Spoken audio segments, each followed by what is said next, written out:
And welcome everybody to the Huddle, KGA 9 streaming sports talk show. We come to you weekly, each week at this time, Tuesday at 3 o'clock, Tucson time. I'm Jason Barr, joined this week by Ryan Fish, filling in for Pat Paris. Pat's on vacation. Ryan, good afternoon. How are you today? Doing well, feeling good, feeling ready to hop in to pinch hit for Pat, and excited to watch you guys next week hit the road for the big bowl game. We will be there. That's Arizona football. We're going to talk about the Wildcat football team. We had a chance today to talk to some of the players. But first, Brian, we're going to talk a little Arizona basketball. You know, if you're ever going to lose a game, I guess do it while you're already number one. You're playing the third-ranked team on the road in their backyard, and you come back from down 17 points to get it to 4, right?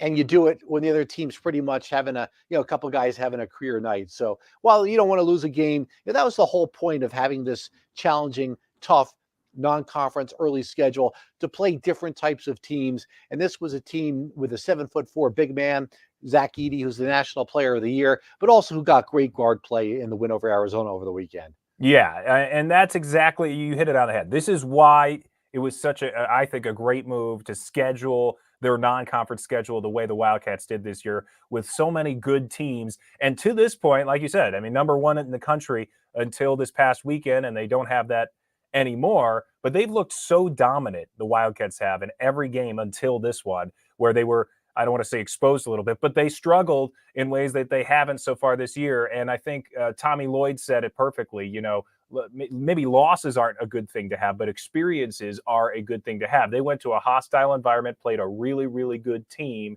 and they weren't able to pull out that win. And it only matters what you do in March, getting yourself to a certain point. But these are the kind of games they're going to play in March. They were able to win a close, kind of tight one in against Michigan State, another good team.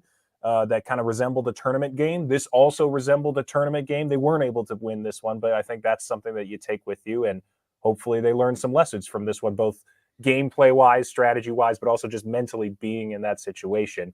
And next time they're going to be able to pull it out. Well, they still have two more tough non-conference games to go. Florida Atlantic, maybe the tougher one in a little bit, but then tomorrow night, Wednesday night in Phoenix against Alabama, an Alabama team that was number one for much of the year last season. A lot of roster transfer, but a little interesting storyline in that the Wildcats have Jaden Bradley, a player who was with Alabama last year. Bradley coming off the bench for the Wildcats. He's a key contributor.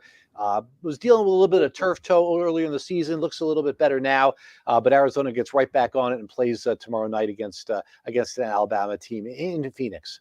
Yeah, and what happened this weekend wasn't certainly, it wasn't a perfect game. There were some disappointing parts of the Wildcats game, but the overall result, losing the way they did, is not overly a surprise given the caliber of team that Purdue is and that they were playing in Indianapolis.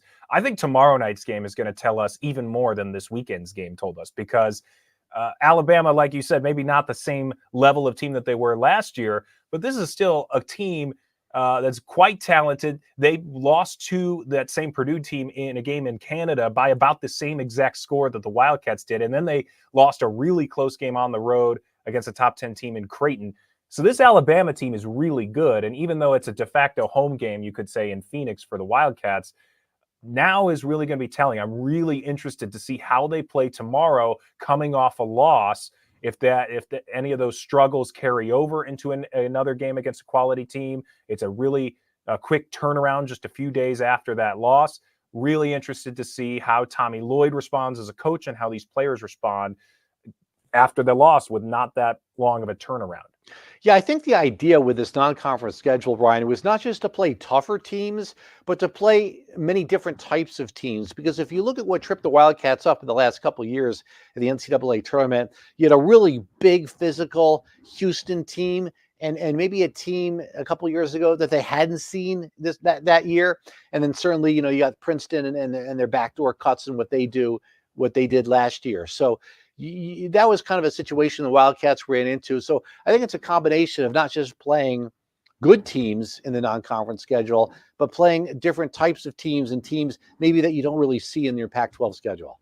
Yeah, well put. And you want to just stack as many of those experiences as you can, so that way your players, when the lights are bright in March, they're able to draw from all of those different experiences, whether it's how they play defense, what kind of offensive strategies works, whether it's going to be more of an inside game, or if your shooters are going to be what you need to rely on.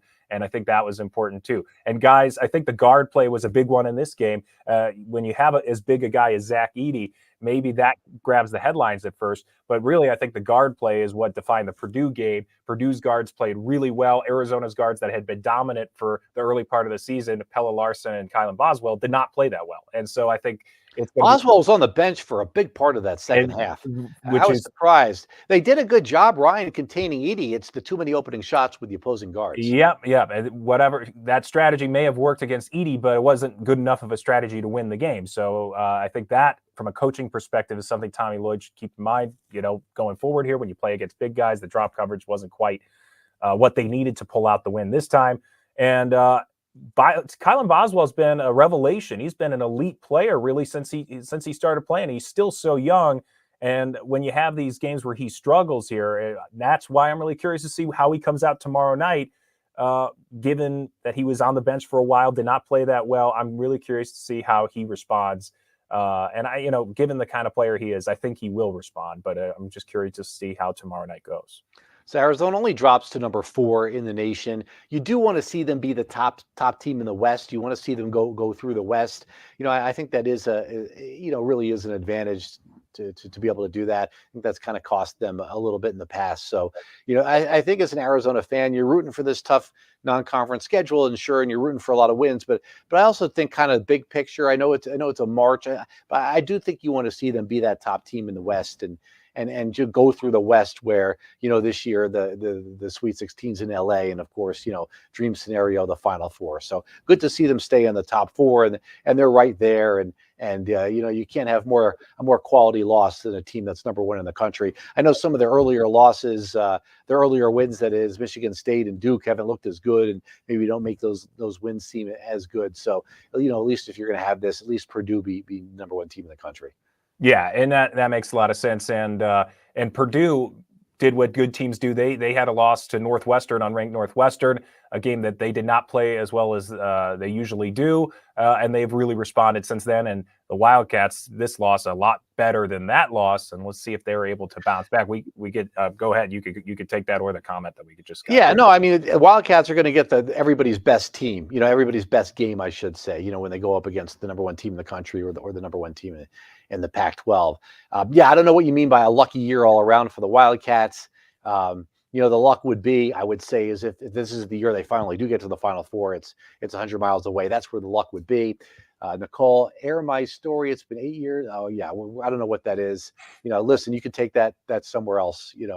This is a sports show, so we're happy to talk sports with you. Anyway, that does it for a little bit here on Arizona basketball. And of course, Ryan, the other big story here is the football team heading to the Valero Alamo Bowl, heading to this game on a 6-game winning streak with a lot of momentum, feeling really good, playing really well on both sides of the ball and special teams recently.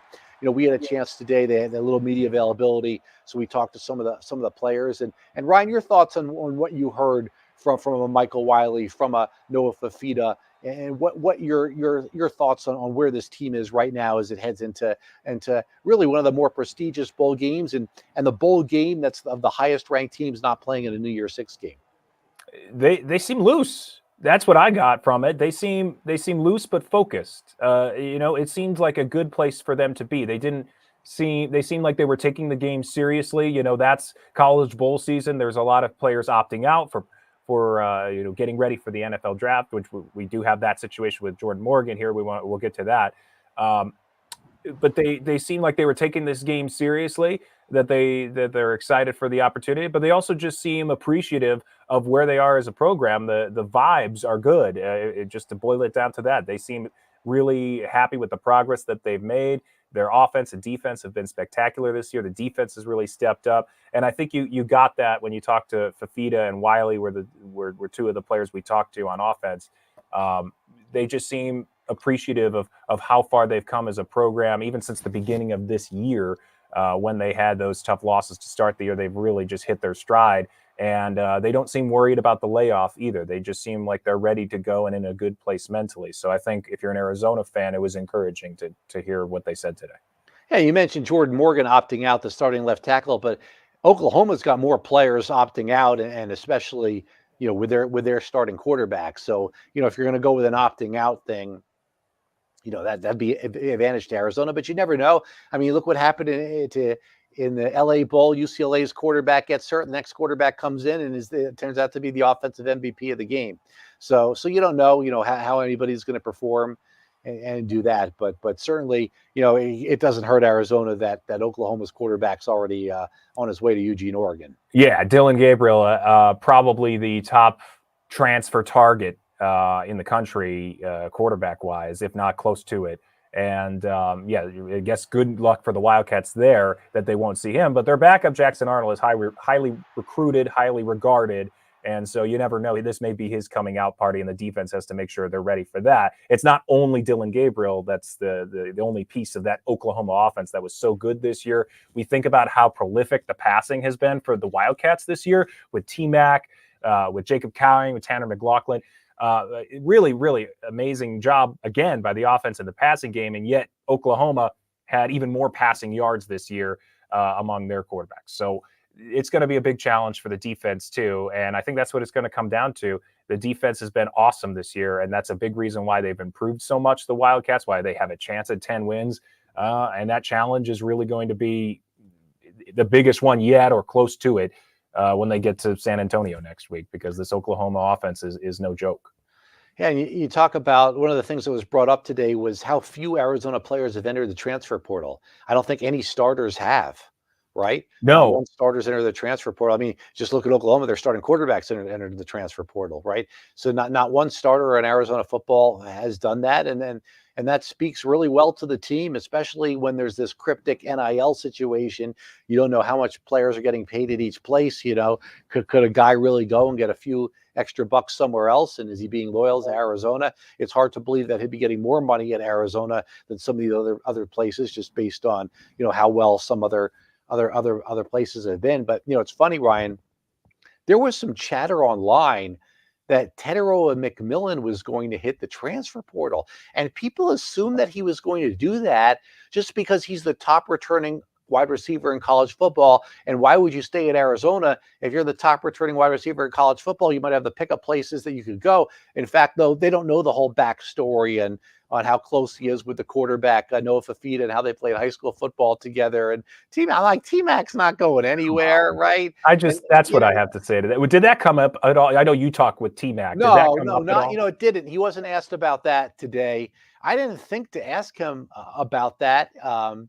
Just because it just seems a little preposterous. But if somebody throws a ton of money at somebody, and we're going to see a lot about tomorrow with the early signing period, and apparently there's a couple guys who Oregon was going after that were Arizona guys, and so that's definitely a thing. But based on his BFF Noah Fafita being the quarterback, and him getting 1,200 yards and breaking the record in the Territorial Cup game, what more do you want? And if there's any example of that, it's Dorian Singer, right? 1,000-yard receiver for Arizona last year, goes to USC. I don't think he's got 30 receptions this year. Grass isn't always greener on the other side.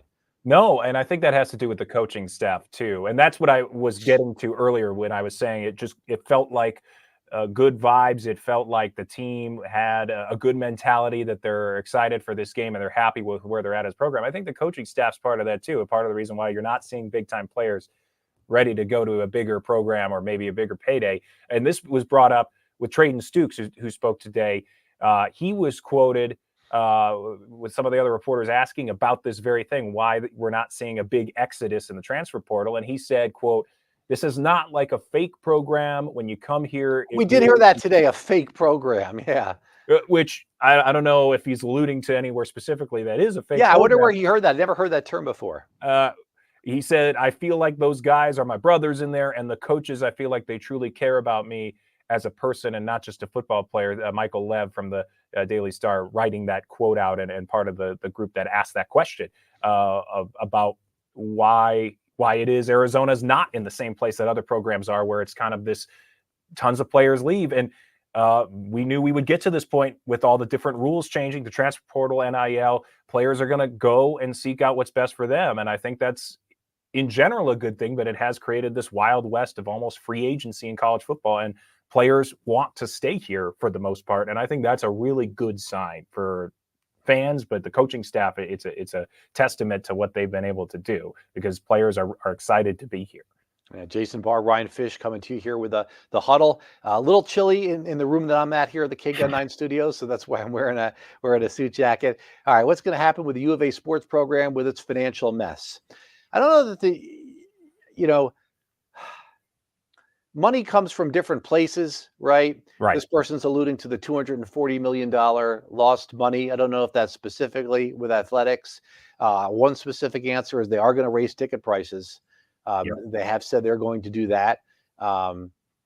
Which probably you could have seen that happening anyway, given how well Dr. Robbins made the comment, hey, if we're ever going to raise ticket prices, it should be now. We've got the number one team in the country. He did say that. I don't have a breakdown of where the U of A tickets are versus what other programs are. My guess is it would be a little lower, or he wouldn't do that. So, football is a little bit different. You're only playing 6 home games. I can see somebody spending a little bit more money to go to a football home game when the team's finally good and they only have 6 home games. Basketball's a little harder, especially when they're charging, what is it for a beer? Is it now up to $18 or something? I may not have that right. It's crazy. Wouldn't surprise me if it's that. Yeah, it's great. Basketball's a little bit more. I know you can get the partial packages. Pat, who you're filling in for today, has one of those because he's at work and can't go to every game. So I know that's one answer what they're going to do, with the finances of it all. So, it's one of those issues I also where it's like, I'm glad it's not my problem, And I'm not an expert on this either. From my understanding, what I've seen is that when it comes to contracts for the coaches and how much they're paid, that's a different pool of money. I don't fully understand how that works.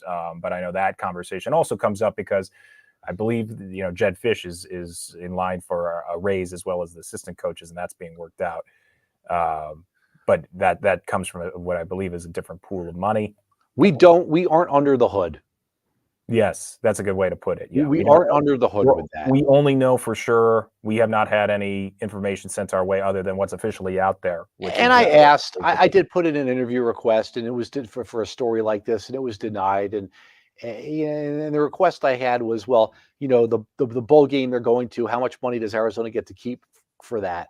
And basically I was met with a, we don't know, and what further complicates the situation, of course, the Pac-12, going away, and where Oregon State and Washington State stand with all the lawsuits and everything like that. So, hopefully what I would say is rosier pictures ahead, rosier scenario ahead with Arizona going to the Big 12 and the guaranteed money that they're going to get, and the basketball rivalries they're now going to have with Kansas and Houston. I thought, Ryan, I don't know if you saw Chip Kelly's comments over the weekend. It was on Twitter of what he thinks.